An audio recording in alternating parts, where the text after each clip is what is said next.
Talk about it with Franjez. Today's special guest is the lead style consultant with Tweeds in Rye, New York. Today's guest is Seth Stahlmann. You got it, man. Third time's a charm. Yes, sir. Thank you for having me on. I'm excited to be here. Good. Glad. I'm excited for this one, especially because I don't even know that whole world. So I'm gonna have genuine questions. Okay, great. Yeah. I love genuine questions. Yeah. This is gonna be a good one. Way better than non-genuine questions. Absolutely, 100%. If it's like just structured, like it gets a little boring. Absolutely. But when it's genuine, It's like, and I mainly do that because I know the viewers most likely don't know. Sure. So it's like my questions are probably their questions. You know. Yeah. Well, I'm excited. I'm excited to get into it and dig in. Perfect. Let's start from the beginning. Where were you born? So I was actually born in Poughkeepsie, New York. So, a little further north from here. But I didn't pick up the suit game until, well into living in Florida. So Sarasota. Yes, sir. Yeah, that's where the company started. So I moved down to Florida with my family when I was a kid. What age was this? I was 6, 7 years old, so pretty young. You remember anything in Poughkeepsie?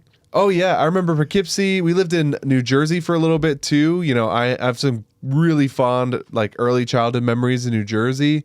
But, I think maybe it's just me, my whole life, I looked back on my time up north as, this magical time. And, Florida was where everything went downhill. Really? No, not really. But, I like Florida. There's a lot to love about Florida, but I always wanted to get back up. As far as I can remember, I wanted to come back. So it just happened that, I got in with Tweeds, and it was a convenient vehicle to come back up here, and I get to bring something I love back with me. Absolutely. Yeah. So tell us about your memories here in New Jersey and in Poughkeepsie. What do you remember, and what were you into around those years? Well, I was 6 and under, so I was really into cartoons and movies and stuff. I remember very vividly a lot of the places, the houses that we lived in. I remember the playgrounds that we grew up on, and the corner store in our neighborhood. I remember more than anything. I still have most of my family up here. So I remember the times that we had family reunions and holidays and things with people up here. So, and that all kind of went a little bit more quiet after moving to Florida. So again, every now and again, my family would come down and visit, but when you live so far away, it's different, It's very different. Yeah. Now you're kind of distant relatives now. Yeah. And, now I'm back up. My parents are the only ones that still live in Florida, and some of my siblings. My daughter has 11 cousins around her age who live up here. Wow. So she's going to get to grow up with all these, all this extended family that absolutely, we didn't really have. Yeah, that's definitely the best part about that. Yeah, 100%. Definitely. But your parents are not coming back. No, they're not coming back. But you know what? Me and my parents are so tight. Now, there's so much opportunity up here. I promised my wife, if we ever feel lonely, I got to have a revolving budget for flights. Fly them up, we fly down. And she made me put my money where my mouth is for the first time. And I bought flights for my family to come up for Easter. So that's my nice. Parents and one of my siblings will be coming up. Very nice. Yeah. Very nice. So what was the transition like to Florida?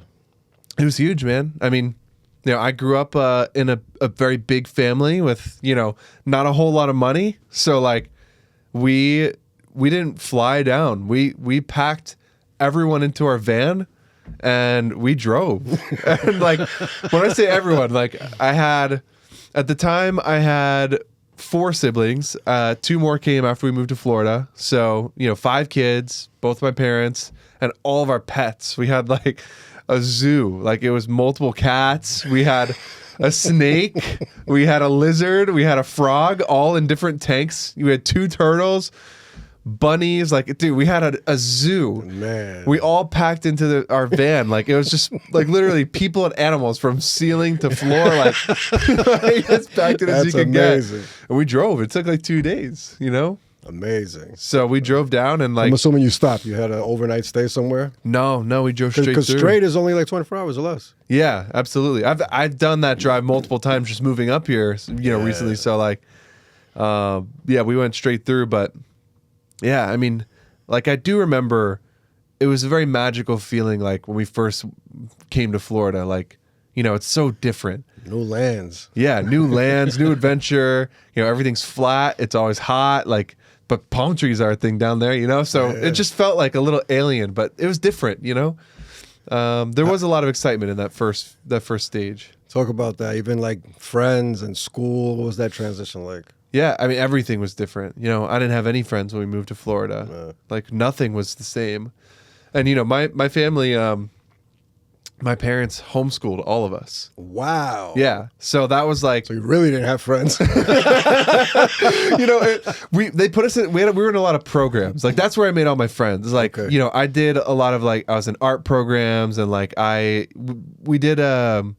like, one thing that's really common for homeschoolers is there's something called a co-op, which is, like, instead of going to a public school, you know, maybe once or twice a week, you go to co-op, which is, like... You know, the parents and everybody, all the families that are in the co-op participate in like teaching. So you have a curriculum, and like it's kind of like school, but like you just do it once or twice a week instead of every single day. That's interesting. Yeah, it was very interesting, man. Like surprisingly, like super academically rigorous. Like, you know, a lot of my peers went to big schools. You know, my sister went to the #1 music college in the U.S. Like that was her thing, you know, for her area of music. So like, you know, it wasn't just like sitting at home, you know. Yeah. It was very active. We were out a lot. That's so interesting. Do you wish you had it the other way around? No, not at all. You know, I know a lot of people, and I'm friends with a lot of people who are public schooled, but like, because I was homeschooled, like I was able to start working at a really young age. So like I got an internship when I was 12. That was the start of my career. And I couldn't have done that if I was in public school, you know? Oh, I see. So I started working young and started developing my skills, and like that's where my design skills started, was with that internship. Where was the internship? It was with like a creative design studio. So we did a lot of like, you know, digital graphics and web design, and even like animation and video and stuff. But yeah, I just started developing my skills young. And is that Spaghetti Ninja? Yeah. How do you know about that? You've been digging, man. Yeah, that's Spaghetti Ninja. You're on my LinkedIn or something. So yeah, I was 12 years old when I started my internship there. Nice. Yeah, 12 years old. Yes, yeah. Is it illegal to work? 'Cause I think in New York it's like 14 or 15. It was all under the table. Nobody Oh, cared. okay. That's what I was wondering. It was like a small studio, so like, you know, she was just excited to have somebody to like, you know, teach, but also to take some of the workload. So, you know, I took on a lot of the easier, like smaller tasks. And then, you know, I think like 8 months in, I told her, I was like, hey, I feel like I've gotten everything I need from this. Like, you know, I'm going to go and try and find a job that makes me money. And she immediately turned around and was like, hey, why don't you just work for me and I'll start paying you? She was waiting for you to do that. Yeah, probably. She was getting it for free for as long as possible. Yeah, exactly. But yeah. So, you know, clearly I had provided enough value that it was worth keeping me on, and that was my first paid job, man. So nice. Yeah. So what exactly were you doing? Websites for customers? Yeah, creating websites. Everything we did, like, you know, whatever we did, I had my hands in a little bit, like, you know, motion graphics, video, design, like, you know, still graphics, whatever. Like we did whatever project we needed to do, we just figured it out. I mean, she was a pro. I was figuring it all out on the fly. Yeah, definitely. But that's how you learn, right? Yeah, 100%. You know? You say, I can do that. And then if you can't, you know, you figure it out. 100%. And never, ever make it the client's problem. You figure it out. Yeah, absolutely. So that was the story of my life, man. Man, so before that, were you into any type of technical graphic design, anything computer-wise? Not really. There wasn't much before that, man. I was 12. No, I mean, at home. Yeah. No, I wanted to, really what it was, like, the impetus for it for me was I wanted to learn how to make cartoons. Like I loved cartoons and I loved movies. Like I wanted to learn how to make movies and cartoons, and that developed into, you know, like a real career doing like creative work. And I again, I just want to double down on this. Like, I never would have been able to do that if I was in public school. Yeah, I agree 100%. So how long were you there? Let me see. I might actually have that information. Until 2016. Yeah, a few years. Nice. So 2 years then. I see a gap from 2016 to 2019. What you do within that time? Is that high school graduation or something? I'm trying to think. I'm like, really, if anyone's bad at like constructing their own timeline, it's me. Like, I forget the years. What came after you left Spaghetti? I think if I'm not mistaken, I was just bouncing around. Like, so the company was based in a co-working space, right? So, there was a bunch of other businesses that were operating there that were all doing their own thing. So I know for a while I kind of bounced around and just did odd jobs, kind of doing my own thing. For a period of time, I briefly considered going into the military. So I was like, wow. I should go out and get a job where I'm like active so I could see if I like that. So That's interesting because when you're 14 around now? Yeah, probably around 14, 15 when I decided I wanted to be in the military. And where did that idea come from? Just the thin air, bro. The ether. I don't know. Who knows? What? Yeah. No inspiration, no family in the military? I had a cousin who was in the military. My grandma was in the Navy. My grandpa was in the Navy too. So there was something there. But like, I got a job landscaping, and I learned through that I hate being like outside. So I was like, screw that. I'm not going into the military. So after landscaping for a bit, I distinctly remember, like, once I finished that arc, I was like, all right, I'm going to go back to my roots and get another job in design. And that's where, like, the next thing came in. So, yeah. Nice. So how does graduation work when you're homeschooled? Yeah, I mean, we did it, like the co-op did the graduation, and, you have to, like, hit certain requirements with the state and everything to get your diploma, but we all got our diploma, no problem. And At like what age? I was 18 when I graduated high school, or 17 or whatever. But I'd already been taking college courses throughout high school too. Okay. So in Florida, you could do this test called the PERT test. And basically, if you pass the PERT test in high school, they basically allow you to start doing dual enrollment classes. So at the same time that I was working on my high school credits, I was also going to our local community college and taking college courses and getting my college credits. Interesting. So by the time I graduated high school, I had just about everything I needed for my associate's degree. So, it was a good setup. Like, if I wanted to go, and I had my Eagle Scout too. So if I did want to go into the military, I would start out as like an E3 after boot camp. So jump 2 ranks. Or if I wanted to go into college, I'm 2 years away from a bachelor's degree. So then I decided I'm not going to do either of those things. I was waiting to see what you chose. And then, yeah, I mean, for a while, I thought about going, the academic route. But, I think like the biggest change was like, I had this very entrepreneurial background, and I got married really young too. I married technically my middle school sweetheart. So Where'd you meet her? I met her. One of the art programs I did was an opera program. So I sang opera, and that's where we met. We both sang opera. Wait a fucking moment. Opera. Yeah. During junior high year, so like 13 years old? Well, I started singing opera when I was like 7, and Why sang, and how? Why and how'd that come up? It was one of the, like, Sarasota has a beautiful opera house, and like my mom wanted us all to have like an art program that we were in, like something musical. It worked towards school. No, it was totally outside of school, but it was like an after school kind of thing, right? So they had a great youth opera program. We're like, probably the best in the nation. Like, I would put it up to barter, like best in the nation, because during this, like the summer season, we would tour around like different areas and do like shows, like real concerts where like we'd sing different opera songs. But during the school season, like the winter season, they put on a full stage production with just the youth opera. Wow. And it was part of the opera schedule. So like right on with their main stage shows, one of the shows was the youth opera show, which it would be like a full length opera. That's amazing. Yeah, so like it was really cool. Like it was a very, very cool experience. I did it like, pretty much until I found my, now wife. And then afterwards I was like, I got my girl. I'm not really interested in this anymore.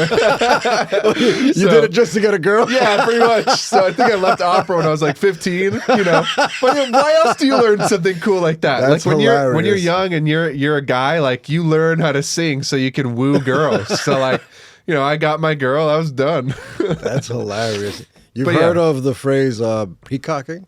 Yeah. Oh yeah. Yeah. Because the origin is peacocks. That's how they show up to their girls. That's Yeah. so funny. Like That's you why, did dude. that. Why else would you learn to sing opera? But yeah, I mean, obviously, I still love the craft. Like, I have yet to go down and see like a proper opera in the city since I moved up, but it's on my list. Like, I'm going to do it as soon as possible. Hell yeah. But yeah, so anyway, But a little more on opera. Yeah. How does that work? Because anyone can do it, or only people with good voices? so I mean, anyone can join. They would host auditions just like any other show for the roles, right? So like, if you were really bad and you like couldn't sing very well, and you needed some more training before you could have a role, you were in the chorus. So the chorus was like off to the side, and you can kind of, your voice can melt into 30 other voices, and it's not a big deal, I see. But if you wanted to be cast for like one of the roles in the show and like have your own solos and whatnot, you have That'd be to the good audition. one. Right. The good ones got that. Where'd you fall in? Somewhere in the middle. I was in the chorus for a lot, but I got a couple like smaller roles, like All right. my voice was good, but like I was like nervous to like really go after like a big role, which in hindsight, like if I had stuck with it for like 2 more years, I think I would have gotten really into it in hindsight. But at the time, I was angsty. I was young. I got my girl. I'm gonna go. Yeah. So, but yeah, I still love the art. You've seen the movie Good Will Hunting? Oh yeah, I gotta go see About a Girl. That's what you said to opera. That's right. That's right. I gotta go see About a Girl. See you at my show. That's nice. Yeah. So man, that's a long time with your girl. That's impressive. Yeah. very impressive. We liked each other so much. We never broke up. Actually, Amazing. that's not true. We broke up once. That lasted a week, and right. we were like, no, we want to be together. So we got back together. That was when we were like really young, And then my one piece of relationship advice I can give is like, when I came back crawling on my hands and knees, essentially. And I told her, like, I never want you to feel like you're walking on eggshells or like, I could break up with you at any moment. So here's my deal breakers. As long as you don't cross those lines, the only reason we'll break up is because you break up with me. That's my promise. And I stuck to that promise. And that's how we made it far, I think. Clear communication. Absolutely. Very clearly communicated what my my lines are. And then everything else, I was dedicated to working it out. Even if it meant, we're fighting for months, like we're going to work through it and we're going to get through and we're going to be better on the other side for it. That was my philosophy. That's amazing. Yeah. And it served us well. The power of communication. That's 100% it right there. Yeah. But to go back to where we came from here, like the whole reason I didn't end up going to college or into the military is because like we got married young and pretty quickly after she got pregnant and I had a kid on the way. So I was like, I got to make some money. I got to do something. And yeah, so I went full bore into like entrepreneurship and haven't looked back since. Amazing. What did you do? First thing I did was I actually got a corporate job first, doing the same stuff that I was doing, All right. graphic design, video, whatnot. I hated it. Could not stand my life at this job, which is like, totally unfair. It was a great job, great environment. My coworkers were awesome. My boss was super cool. Is this Avenue Media? No. That was another startup, and I loved working with Avenue Media. Yeah, that was later? a blast. It comes later. Yeah, we skipped a lot of jobs. Like I did Avenue Media, and then I stayed in that creative bubble for a long time. Always kind of like dipping back and forth between entrepreneurship and academia and whatnot. But the first thing I did when I really, like when I had a kid, it was like, I got to get a good job. So I went to the corporate gig and really like, it just wasn't for me. The thing that's awesome about startups is like, there's so much variety in like, you know, what you might be doing in a day and like how the company looks. And like when you're in a startup that's doing well, it just feels like you're riding, you know, the rocket ship up.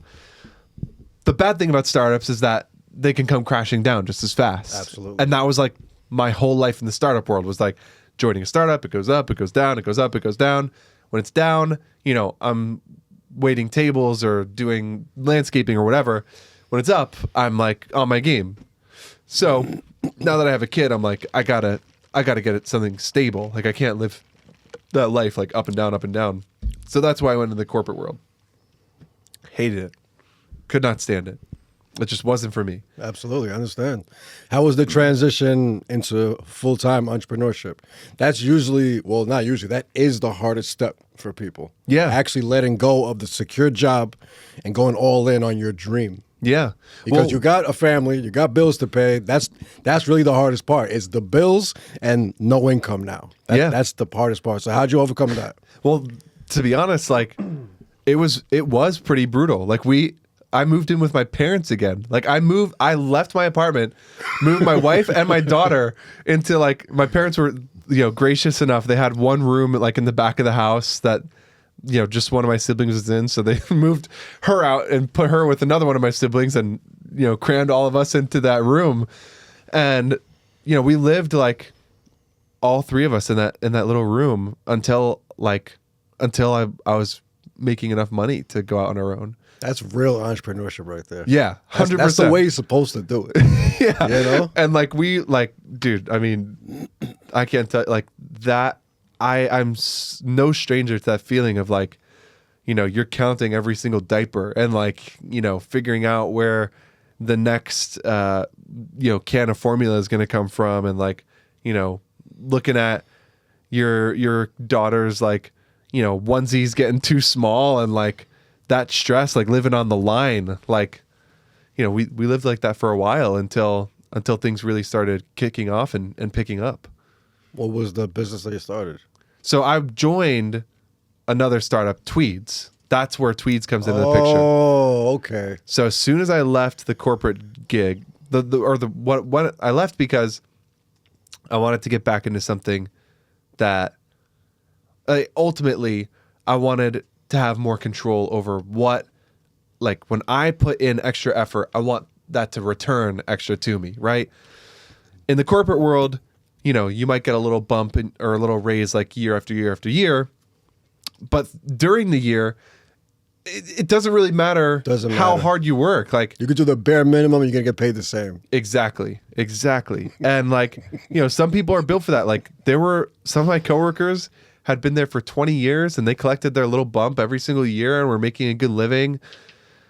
To me, that sounded terrifying. Like I couldn't imagine like sitting in that chair like every day for 20 years. Like it was just, you know, that for someone like me, like I love the chase. I love to build something. I love like getting after it and seeing how much I can produce and what it can bring back to me. So I called the owner of Tweeds and I knew him just from getting my own suit with him. I got my wedding suit with him. Nice. When I got my wedding suit. So at the time, it's just one store.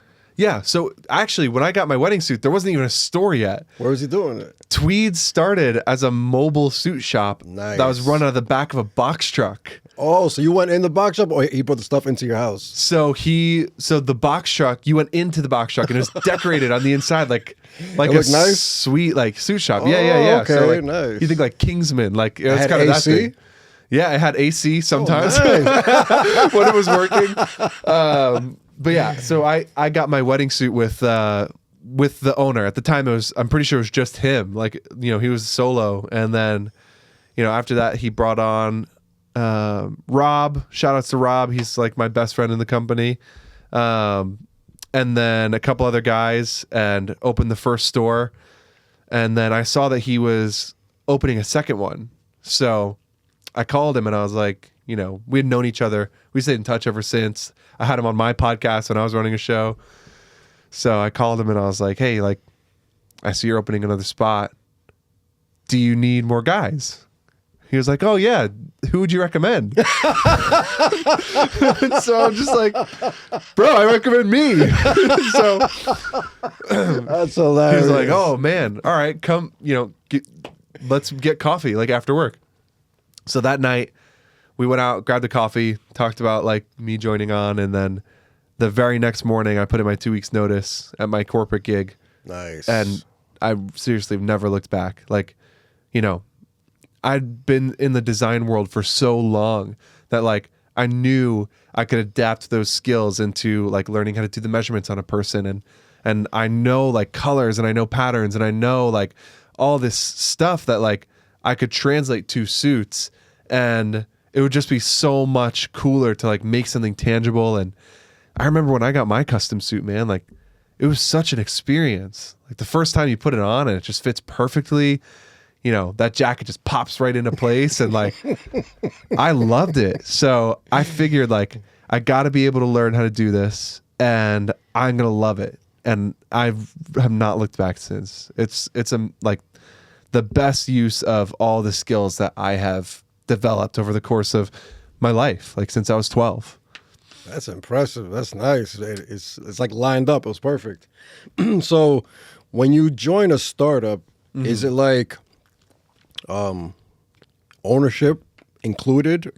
Yeah, I mean, you agreed to work at the store, but then you're getting ownership with your pay or something like that? Some people work it out that way. Like, with Tweeds, like I just manage what's going on up here. So like I'm happy with that. Like I want to work on expanding. I'm going to build this store as big as I can, build my book of business. Everything I do is like pretty much straight commission. Like that's how I like it. Okay. I'll take a higher like commission for zero salary if I can. Like that's how I like to work, because I can bring back as much as I can produce.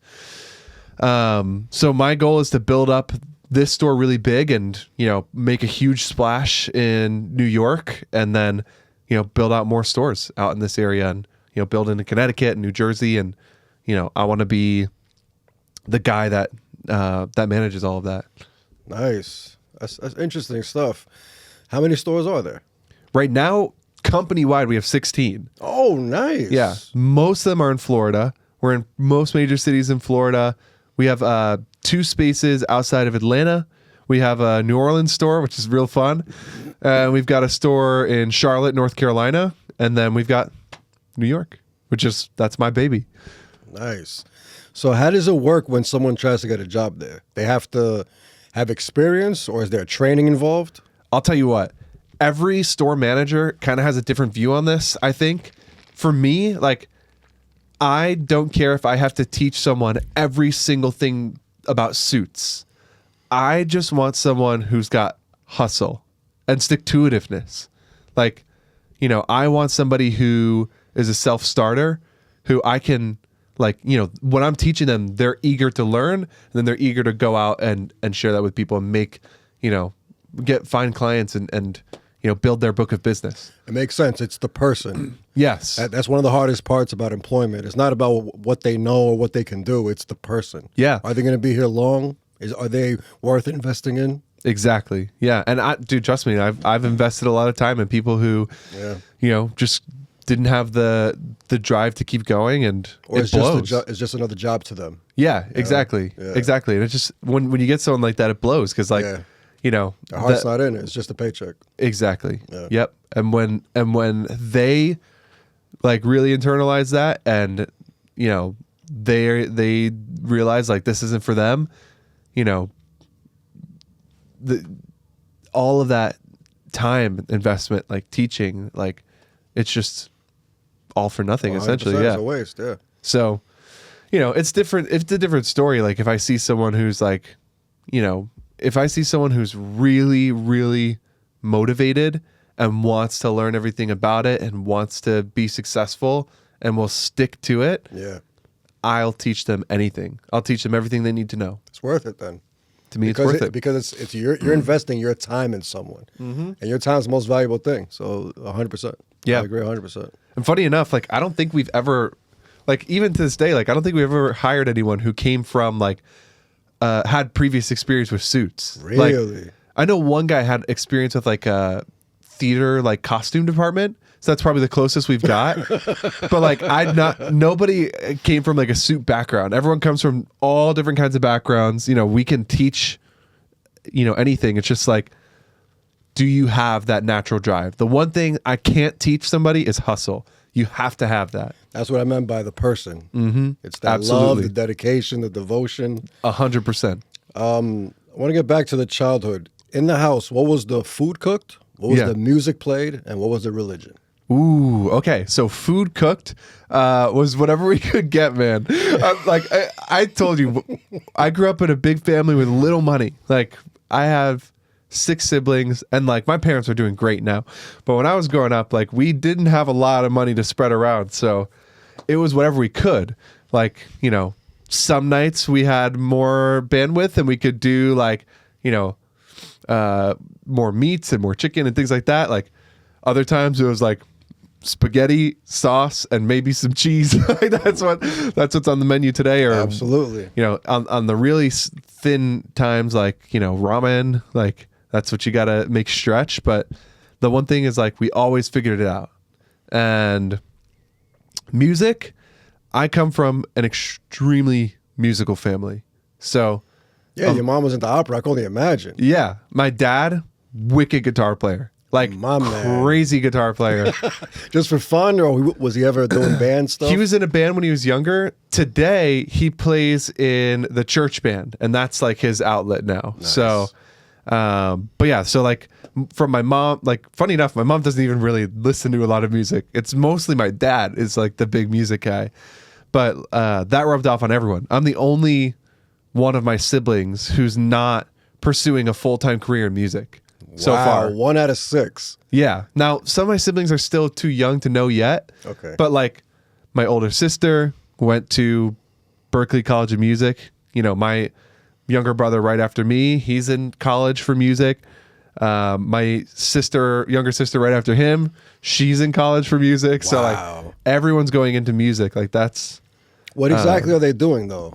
So my older sister went for female vocal performance. Nice. So she wants to do like the singer-songwriter thing and make her own music. My younger brother's more into, if I'm not mistaken, and he might kill me for this, like I might get this wrong, he's more into like classical music and production and also teaching music. Nice. So he actually works full-time for a school alongside his studies. Nice. Teaching music. Very nice. And my younger sister, she has a really interesting niche. She's specifically at a Christian school learning worship music. So we were all raised Christian, and she's the first to like pursue a career more in like religion. So pretty interesting. That is very interesting. Yeah. I briefly pursued a career or like a life in religion. I went to seminary for a year. We didn't even get to that We detour. did or not? For a year, for a minute, I wanted to be a pastor, and I went to seminary for a year. What age was that? That was 18. Okay. Yeah. So right, like I was in seminary when I got married. So You're really exploring. You want to do military, maybe. yeah, This maybe. That's wild. You really tried things out though. You really like. That's the entrepreneurial part of you. yeah. I the way I think about it is like, you know, I never really had like a are we allowed to say bad words on the show? Of course. I never really had like a fuck around like time of my life. It was always like, you know, I was always chasing after something, you know, like if I was in school, I was in school for something, and I was really dedicated to it. And it was all just me pursuing like where I wanted to be. And yeah, so I learned after a year, like I really wasn't cut out to be a pastor. Actually, I became like agnostic for a while after seminary before finding my way back to God. So that was like really big point in my life, was like, you know, finding my way back to God, which is, you know, very thankful. What pulled you away? Just I had all these like disagreements after seminary, you know, like I was spending 5 to 10 hours a day studying the Bible, like every day. And I'm like, I grew up in a denomination that, like, you know, I think there's plenty of solid believers there, but like I have a lot of disagreements with it to this day. So like I'm spending 5 to 10 hours in the Bible. I'm like, I don't see like half of the stuff I grew up with in here. Like, you know, where's this all coming from? So I left and kind of like, you know, dropped it entirely for a little bit. And then, you know, over time, like I think God pulled me back and was like, now I have a really healthy, you know, relationship with my faith. And, you know, I don't think I've ever been more devout than I am now, but like, you know, it's very healthy and good for my family. Like, you know, Definitely. yeah, you know, it's different. Like there's a big difference between, you know, finding religion when you're at your lowest and finding religion when you're at your best. Like this time around, I found it when I was at my best. I didn't have an ulterior motive or a need for anything material. It was purely, I came back purely because I felt like God wanted me home, and it was true. And I needed to figure out, you know, where I'm supposed to be and find truth. So Because you wanted to. That's the best way to do it. I think so. Yeah, Absolutely. it's different. Yeah, absolutely. Yeah. So is what you're doing considered entrepreneurship though? Yeah. Some people call it like intrapreneur. Like you work in an organization that's like maybe you don't own the company, but like I'm a like big part of what we have going on here in New York. Like right now I'm a one-man band after letting go of my last employee. I'm a one-man band again. That's why we're meeting at 8. So you run the whole store? Right now I am. Yeah. I'll build up, but like I'll hire somebody again. I'm sure. Just like, again, finding the right fit. Absolutely. But like, you know, the difference I would say between like an employee and like what I would call like an entrepreneur, like an entrepreneur working within a company, is like what I get paid is entirely dependent on how much I'm putting into it. Like I'm managing my own book of business. I am responsible for building that book of business. And in turn, because I work with the company, like, you know, Tweeds pays the rent for the shop, and like I don't have to worry about that. You know, I have to worry about making sure I'm making money for it, you know, like to justify the rent, but like sit back and let them pay the rent. Right, yeah. You know, and I get a lot of good resources. Like, you know, the owner, Donald, is a friend of mine. So like, you know, he's open to hearing my wacky ideas, which I always have some stupid idea that like, you know, I like to think outside of the box. So like there's an event that we're going to be going to, and I figured out that I could sponsor all the cigars for the event. So all the cigars are going to be wrapped in Tweeds, and, you know, like I'd like to think outside of the box, like fun stuff, you know? Nice. What's a tweed? Tweeds is the name of the company. So, but what do you mean wrapped in a tweed then? So it's going to be wrapped in our logo, the Tweeds logo. Okay. Yeah. Okay. So instead of like, you know, whatever cigar logo being wrapped on there, like it's going to have our logo. That's so, nice. Yeah, I'm always thinking for cool stuff like that. Absolutely, yeah. Especially with online and promoting, that's a good thing to add to it. Yeah, absolutely. And that's another thing too. Like, you know, yes, there's the main brand, but like Tweeds New York is kind of its own brand. It's so separate from everything else. And then there's my personal brand, like Seth with Tweeds. My Instagram, Seth with Tweeds, is like, that's my own brand, and I have, you know, freedom to like portray myself how I want to there, and like build up my own following, and ultimately like that following that I build, you know, will translate to my book of business, hopefully, you know. So yeah, like that's it. Like I don't have anyone breathing down my neck, like telling me what to do every single day. I can really be creative and tackle things how I want and think outside the box.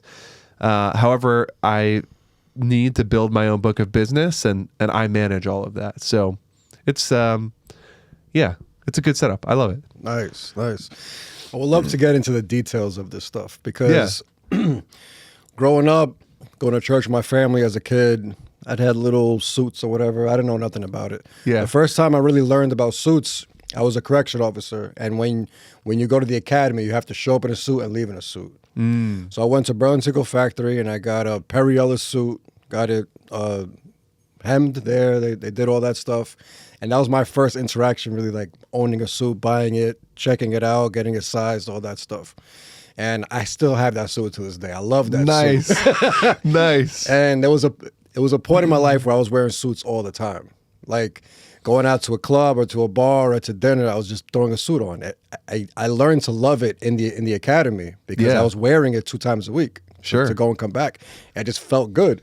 People actually spoke to me differently, like kind of with respect. Yeah, there's a term for that. We call it enclosed cognition. This is like a real psychological phenomena. Like when you dress in a suit and you dress up, you carry more confidence, and in turn, that reflects back to you from the people around you. That's what that is. Have you heard of looks maxing? Yeah, I've heard of looks maxing. Lately I've been seeing that all over the internet. I'm like, this is so stupid. Like people are talking about like looks being the most important thing. No, it's not. But when we correlate it to that feeling with the suit, right, and the way people treat you because you take care of yourself, people treat people that take care of themselves better than they treat people that don't take care of themselves. 100%. So it does make sense. Yes, I would say there's a healthy line where 100%. It's like, there's definitely unhealthy. Yeah, when you take care of yourself, like, and you're, like I'm still working on getting in great shape. I'm like in much better shape than I used to be. When I joined Tweeds, I was like, let me think. I was 60 pounds heavier than I am now. Wow. So I'm well on my way to, I'm well over halfway to my goal weight. Like, nice. Hitting the gym, making sure I'm like healthy. Good. Like those are all good things. Your skin clears up. People see that like, the when you're fit, like they feel like, you're going to take care of them because you're on top of yourself. Like 100%. Self-mastery is the beginning of like all of the like confidence that other people are going to place in you, right? Absolutely. So there's a healthy line. Once you start like hitting your face with a hammer to try and like build more bone density, then maybe you cross the line. I agree 100%. Yeah. But I had that realization like, oh, there actually is good to this, There is, But like you just explained that there's extremes, of course. There's always like the dose makes the poison, right? Like absolutely. Where are you in the pipeline? The healthy part is like here. If you don't care at all, you're a slob. Yep. If you care way too much, then it's all vanity. Into yourself, and all that stuff. So I want to dig all into this stuff. So the difference between just buying a suit and getting one tailored. I know it fits you better and all that stuff. Yeah. But like what's the difference in the worlds? Yeah. So I'm actually even going to correct you a little bit on your terminology here. Okay, let's do it. There's levels to suits, right? So like the bottom level would be like buying a suit off the rack, right? Okay. You just go to a store, they have a pre-made garment, you buy it, right? And not to knock that, like I'm not saying that you shouldn't do that. Like for people who like that's where their budget is, like that's fine. That you do what you can, and what budget would you say that is? 500 and under? Yeah, like you can find off the rack suits 500 and under. Okay. And like even like some designer labels have off the rack stuff that goes way beyond that. Like you could buy a Laurel Piana jacket off the rack for $3,500, like, or like up to $8,000. Like the world is so vast and wide, but like generally speaking, that's going to be like the bottom of the barrel is like your off the rack suit. That's where it starts. Okay. The next level above that is tailored, right? Okay. So that's where you have a pre-existing garment, but they make some alterations to make it fit better. That's the next step up. Now you can buy an off-the-rack suit and go get it tailored. Some places they'll tailor, like Suit Supply, for instance, they do a lot of that. Like they have the suits there, and if you buy the suit, they'll do the alterations for you, right? So that's the next level up, right? So you can expect to spend a little bit more. There's a little bit more craftsmanship there. And like if you're on a really slim budget and you're just getting started in your career, that's what I recommend. Like go tailored. Don't just go off the rack because you're going to look stupid. Like if the sleeve is halfway down your hand or like way up here, you're going to look dumb. Like get your garment tailored. It's going to cost you just a little bit more, but then you can at least like look respectable, right? It shows some attention to detail. After tailored, you'll have like your made to measure programs. Again, sometimes they'll be like pre-existing garments. Sometimes usually they're working with an existing pattern and kind of making tweaks to the pattern. And then the creme de la creme, the top of the line, is custom and bespoke. So These are garments that are the pattern is a one of one. So you know, that's what we do at Tweeds. So we start by measuring you up. We measure with a tape in hand. You know, none of this fancy AI crap that doesn't even work. You know, we do it the old school way. Tape in hand, and then you pick everything. So it's the best way to make a suit, A, because it's going to fit perfectly. We guarantee a perfect fit. But B, it's also, you get to pick all of the minute details, right? And it's a custom pattern. So we can go as simple or as crazy as you want to get. Like if you just want like a nice navy suit that's going to be, you know, fit perfect, look good. You know, I can help you walk through that, easy peasy. If you want to do some like crazy stuff and throw some super custom details in there, we can do all that. But yeah, so that's the difference is like, it's a custom pattern. It's a one of one just for you. It's going to fit perfect. We like to do all the details, you know, like making sure we got your name in there. And like, I like to embroider my name, my signature on the actual like cuff, you know, there's all the bells and whistles. And we get to like, my job is to guide people through that process and make it fun and make something that they're going to love. That's interesting stuff. So you start from the fabric. You're purchasing the fabric. Yep. So that's the only thing that we don't do is we don't make the fabric. Okay. We work with established looms. You know, a lot of our looms have been around for hundreds of years. Oftentimes we're looking at looms from Italy or England. Those are the two like biggest, but I have specialty fabrics from all over the world. I've got really cool, interesting stuff. That's like, to be honest, like one of my favorite parts of the job is like curating a really interesting collection. So obviously we'll have like your staples and your core basics, but we also have some really interesting stuff that you probably won't find elsewhere. Like, you know, talking about like bamboo fiber fabrics and like, you know, really interesting rare wools and things like that. So that's the one thing we don't do. We don't make the fabric. So we'll order it in just, you know, sheets, like yardage of the fabric directly from the loom. What's a loom? The loom is just the producer of the fabric, right? Okay. So like big names like Loro Piana, you know, we work with them, Drago, Rada, Vitalia Barberis Canonico, Scabal, like there's a bunch that I work with. And, you know, we just have great relationships with them and we order the fabric directly from them. And then based on what we talk about, how we measure you, we cut that fabric to the pattern that we make for you. So really it starts on paper. Like I'm drawing a pattern to fit perfectly based on all of the, not just like the measurements, but also your preferences and, you know, all the details that you want there. I draw the pattern and then we cut the fabric to that pattern, assemble the garment. And then from there, like, you know, I might have you try it on, you know, just to make sure everything fits perfect. Along the way, if there's like slight tweaks that we have to do to get it perfect, you know, we do that all here. Like we have a fantastic alterations team here in Rye and at each store. So our alterations team will make those slight tweaks. And then once we put the finishing touches on, like it fits perfect. What's a pattern? When you first said pattern, you know, like how a piece of cloth has a pattern on it. Right. That's what I initially thought. But I'm assuming it's putting all the pieces together. Feel free to color. Yeah. Oh, thank you.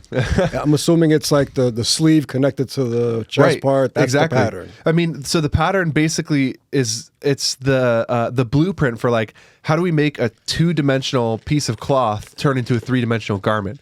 So it's all the like how we're, you know, based on the measurements, of course, and like, the specifications of the customer, like, you know, everyone's pattern is going to look different. Cause like, again, if your arm like sits further back than, you know, than like what is standard, that's something that we have to take into account because if your sleeve is not pitched properly for how you stand, you're going to have all these wrinkles on your sleeve. So like everyone's pattern is different. And each one is a one of one, truly. So, yeah, that's where it starts. And then, you know, whatever fabric you pick, we cut it to the pattern, and then, yeah, and that's pretty much it. Then from there, like the best part about this business is like the first one, you know, might take a little bit. Like we might have to like do a couple rounds of tweaks and like have you try it on a couple times to make sure everything's perfect.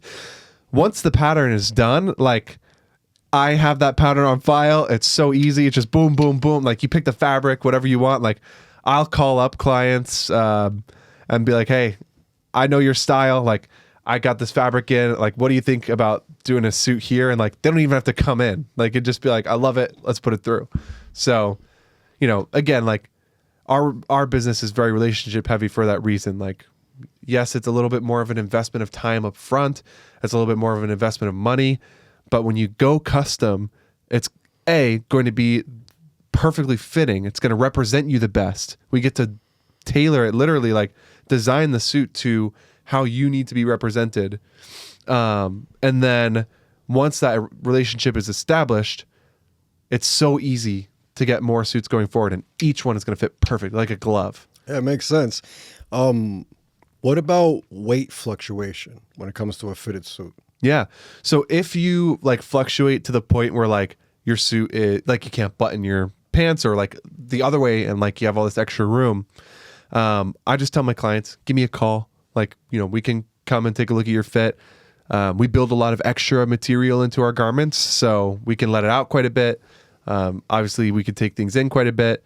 So, and then if that is necessary and we have to make some alterations, I'll actually just add those tweaks that we did to their pattern on file.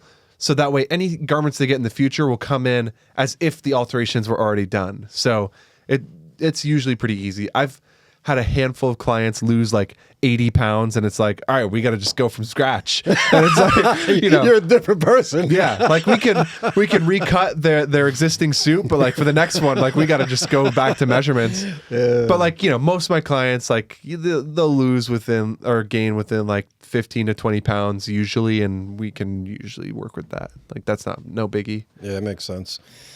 Training. How does training go? Oh, like training new employees? Yeah. I mean, it's a long process. Like if you had to put a time frame on it, I know it matters on the person pretty much too. But if you could put an average time frame. Yeah, I mean, I guess like I'll give you an average time frame to like when someone can run like an appointment on their own and not have any like feedback. Like, you know, a couple months. Like, oh, nice. Yeah, but like I would say like you're never really done training. Like I'm 2 years in and I'm still like learning the most minute details about fit and like learning like it's just such a deep pool of knowledge. Like you can learn 80% of it like pretty quickly. That last 20% that distinguishes like someone who's good from a master takes a lifetime to learn. You know, sounds like jujitsu or something like that. Yeah, exactly. Dude, I used to be really into jujitsu, so like we could relate everything to jujitsu. You've done everything, this guy. I got to, man. Why are we like? What am I gonna do? Sit at home and eat potato chips? Like I gotta do something. Man, is there anything else that we should touch on when it comes to the suits? I think I kind of covered all my questions. Is there anything else that's important that stands out? No, I mean honestly, like I love this. Like I eat, breathe, and sleep custom suits because I think it's such an amazing experience. Like we really work super hard to make it something special that stands out from everyone else, and it shows. Like our clients can feel it. So, you know, I would just say like the only other thing I have to say about suits is like if you're interested in checking us out and seeing what the process and the experience is like, you know, just swing by our storefront. We're in Rye, New York. You can always follow me on Instagram and DM me there, Seth with Tweeds. And my phone number is pretty easy to find on my Instagram. So if you're really interested and you want to make something happen soon, you know, go to my Instagram, link in bio. You can schedule right there, or you could give me a call. And, you know, I'd love to show you what we do and at least, you know, give you the experience. And, you know, you could decide from there if it's worth it to you to move forward and actually get an awesome custom suit going. It's like a free consultation type thing? Yeah, I won't charge. Like, you know, I'm not going to charge for just the appointment, you know. I will, like, I'm going to caveat this. Because I've had a lot of people over the years pretend like they're going to get a suit with me. but really they just want their measurements taken so they can go online and get like, whatever, like an online suit, which by the way, those never turn out that good, even if your measurements are good. So my only caveat is if you only want the measurements, like we just ask for $50 for the time like that we're going to spend together doing that. Otherwise, like if it's just like a matter of like you want to see if it's for you and you want to go through the experience, like I'm not going to charge you for that. Like, I'll like we'll lay out all the options. You decide if it's worth it for you. If it's not, then no hard feelings. We'll reconnect down the line maybe when you have an event come up where you might need a suit, whatever. We'll be friends. Like, but if you're just trying to get me to do free measurements for you, like I'll just ask for $50 just to release the measurements, like for my time. Like, it makes sense. Yeah. Let's talk about price difference. Yeah, the cheapest suit and the most expensive. What is the prices? And I know it's vague a little bit, but what is the difference between the expensive one and the cheaper one? It's very vague because I have a really wide collection. Like our price range is humongous. Like, for anyone that's had custom before, like, like it's going to be more than anything you get off the rack for the most part. Like similar fabric to fabric. Like obviously some designers like Tom Ford will charge ridiculous amounts of money for stuff that's off the rack, whatever. Like, we're talking on like a normal level, like custom is the most expensive way to make a suit. You can expect to spend more than you spent on the suit that you got off the rack. That being said, our price range is gigantic. So I find usually we can sit down, I can get an idea of where you need to be, and we can lay out the options and figure out what makes sense for you. As to how high the price can go, I mean, really, the sky's the limit. I have some fantastic fabrics that, like, I've got stuff with diamonds, like, encrusted into the fabric.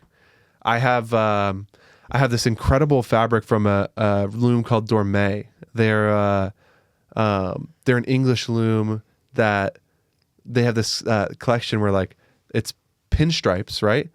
But the pinstripes are made out of 24 karat gold or platinum. Like those are expensive. And even that pales in comparison to some of the rare fibers. Like I have a fiber called vicuña.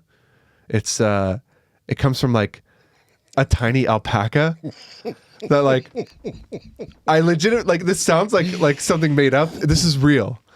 I believe it because it's like veal. Right. You know what I mean? Oh, no, but this is like veal of tweeds. This beyond that. This is like your like I don't even know what you would compare it to in like the food world. Like these tiny alpacas, like they're super endangered, so that no one can farm them. So there's all these laws about like how you can harvest their wool because you have to go find them in the wild, and they live high up in the mountains, and they're only able to be harvested like once every 3 years, and the vicuña fiber only comes from their belly, so it's like a low yield, but it's one of the most prized fibers in the entire world. So like if you wanted something like that, we could talk about spending north of $100,000 on a suit. That's insanity. But if you want to be insane, we can do it. If you want to be like, that's so funny. Yeah. Where it's like the belly. yeah. Only the belly fur, like right. How specific that is hilarious. Yes. But that's reality. The rarer it is, the more expensive it is. Yeah, and that's like crazy. Like I've never even seen someone get a vicuña suit, but we can do it. Like we can. So what do people usually use that fabric for? Suits.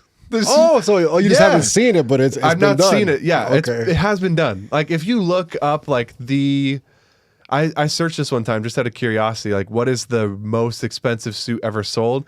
It was a vicuña suit that was sold at auction. So it was some kind of like charity auction. So they overspent on it for sure, but it was a vicuña suit. So like that also matters who owned it type stuff, I'm assuming. Like when it goes to auctions. This auction was I believe it was Dorme that had the vicuña. They were auctioning off the fabric and included they would make it into a custom suit. I'm pretty sure. Oh, I see. So that's how that was going. Yeah.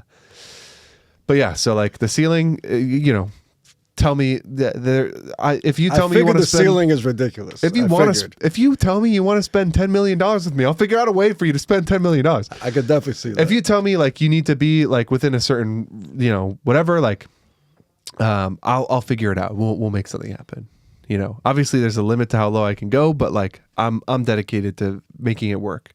Like my philosophy is always, especially now that I'm rebuilding my book of business again, like my philosophy is like, get the customer, show them what we can do. They're going to love it. And then even if I have to like figure out some way to make it work and I have to eat some value, like I'll make it up because they're going to come back time and time again. Because once you work with me, like, that like you can never go back. That's it. You just can never go back. It makes perfect sense. Yeah. Sometimes I'll joke and say like, I work here because, I had to fund my suit addiction somehow. I like that. Is there any way you could give us a ballpark figure on the cheapest suit? Yeah. I mean, 2,000. yeah, like 2,000, we can get you in a suit. Oh, yeah. nice. Yeah. That's like, that's around the starting range, And what fabric would that be? So that's just our like we call it our core collection. It's like 1950. It's just like a really nice wool, like lightweight, all seasons. Wool. And it's like just the basics, like your navies, your tans, your Wool grays. is nice though. I wouldn't expect wool to be on the cheaper side. It'll be like a wool blend on the opening side. Wool yeah. blend. So okay. wool, I have a few different blends. So like one is like wool and some polyamide. One's like wool and some lycra, so you get some movement out of it. And then as we climb up, we can get into the nicer fibers and like all natural fabrics and things like that. All suits have to be dry cleaned, right? For the most part, yeah. There's a couple looms that I work with that claim you could just toss it in the wash. I don't trust it. I feel like maybe it's just because I am scared because I dry clean all my suits. But like, Absolutely. like I had this fabric. It's a great fabric. It's called Zoom Stretch. It's like one of those tech fabrics that like is really stretchy. I got a suit out of it just because I was curious, and it's really comfy. And they say you can just toss it in the wash. I've never done it. I should experiment someday and do it. Absolutely. Like the main thing is like off the rack suits. Like, okay, no, let me back up just a touch. Suits in general, like when you have a high quality wool, you don't want to wash it and throw it through the dryer because it's going to get frayed, right? So that's the main thing. But the other thing is like, even if you have like a tech fabric that can be washed, like in theory, our suits with those tech fabrics should be more machine washable than something off the rack. Because most of the time, like off the rack suits, the way they're constructed, they actually glue the layers of the suit together, right? Wow, I didn't know that. Yeah, so like it'll be stitched on the edge, but it's a very time consuming and like it's a hand done process to actually sew. Like inside of in between the layers of the fabric you choose, there's something called a canvas, right? So the canvas gives the jacket its structure. It's why my lapels are laying the way they are and not all floppy, right? Most off the rack suits, they're going to have a synthetic canvas that's glued. So even if you have that tech wear fabric that can be washed, if you wash it and throw it in the dryer, or even if you just wash it, once that glue comes undone, the jacket's toast. So in theory, because ours are hand sewn and we use a natural fiber, it's horsehair is what we use for our canvas. Wow. Best material you can get. You can feel like all of the layers move independently. That gives years of life to a jacket. But I'm still scared. I'm not going to throw anything in the wash. I would always recommend to my clients, like I have a care sheet that I send my clients, like, it has like instructions for dry cleaning and like, you want to dry clean as little as possible. Like the less you dry clean, the longer it's going to last. Even though a custom suit will last longer than anything off the rack, you still want it to, like it's the difference between it lasting 5 years and 15 years is taking good care of it, going to the dry cleaner infrequently, having a few suits in rotation so you're not wearing the same suit every single day. It'll give you a lot of lifespan. I want to get back into wearing suits, but I don't want to deal with taking care of it.